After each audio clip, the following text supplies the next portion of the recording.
Hi, Steve Stefanik. Hey, I'm doing my summary of BetterMan. So this week is session 9, and a real man excels at God's work. And Tim starts out by saying, few things in life define a man more than work.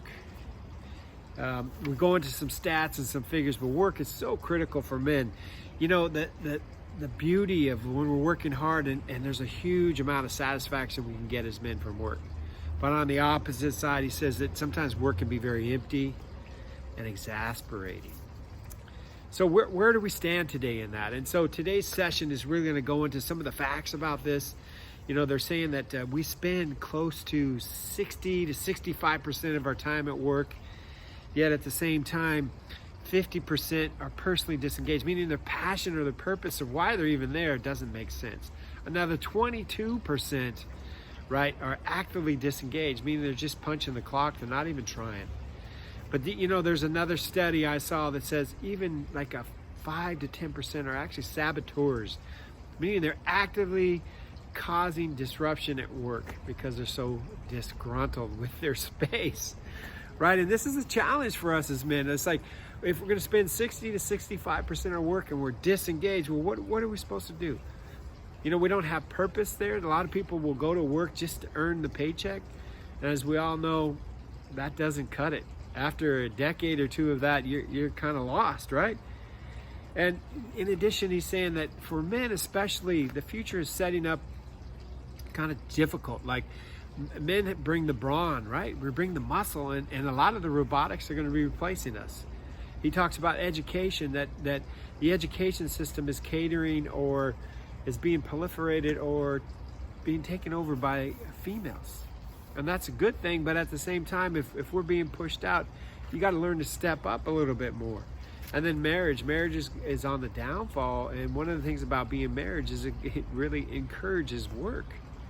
So we've got these dynamics going on, right? And he says, work is a major topic of the Bible, right? All work is important to God. This is an interesting one. All work is important to God. And, you know, he talks about the guy that used to be an actor for Cosby, and then he actually started working at Trader Joe's, and people were poking at him. But the reality is, wherever you work is right.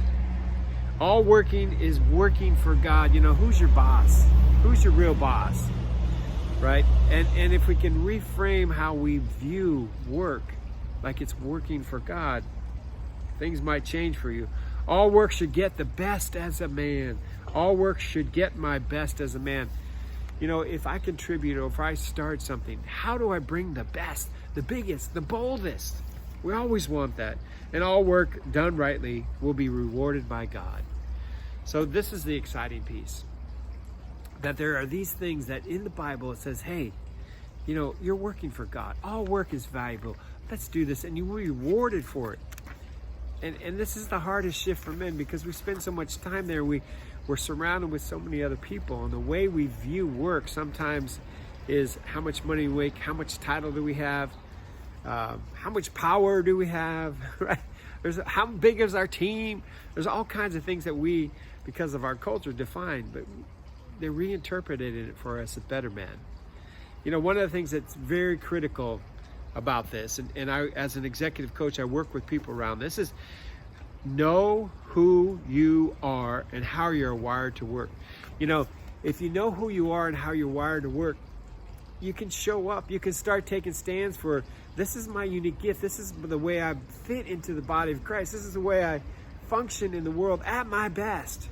And at your best is where passion can show up, where energy and excitement show up, where you'll attract people around you that will encourage and support you.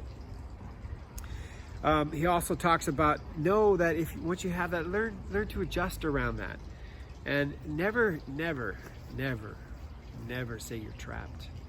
You know, we all get the chance to make choices in life. And this is one of the powers of being a man is we have this opportunity to say, this is the territory we're going to take. This is the direction we're going to go. We're never trapped.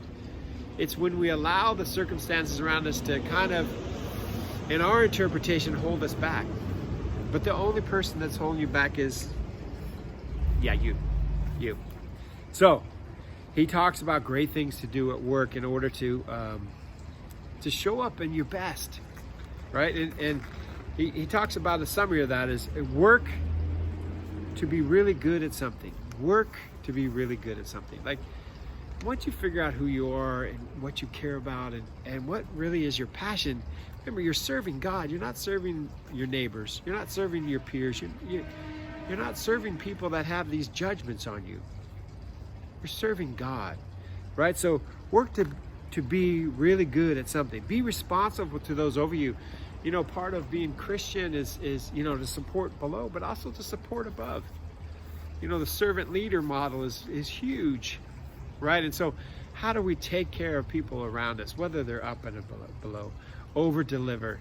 You know, this is a thing, and when there's no time, it's like, I got to cut corners. But the reality is, do you really need to cut corners?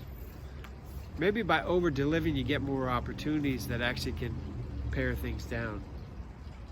Be an encourager and a team builder. Yeah, I think this is one of the pieces for most men, and for me as well, is that when I get encouraged, I do more, right? When I'm on a team, I excel. Like my energy becomes higher and greater and more powerful. So encouraging and surrounding yourself in teams really can elevate your game as a man in the workplace. And keep your word. Promises are everything, right? So promises are a way that I say, hey, I'm going to do this by this time, this specific on this time, right? At this date. And I honor that. And people then can start to, quote unquote, trust you. And in trust, the doors will start to open. So this one is really all about, hey, be a better man. Take the time to assess who you are.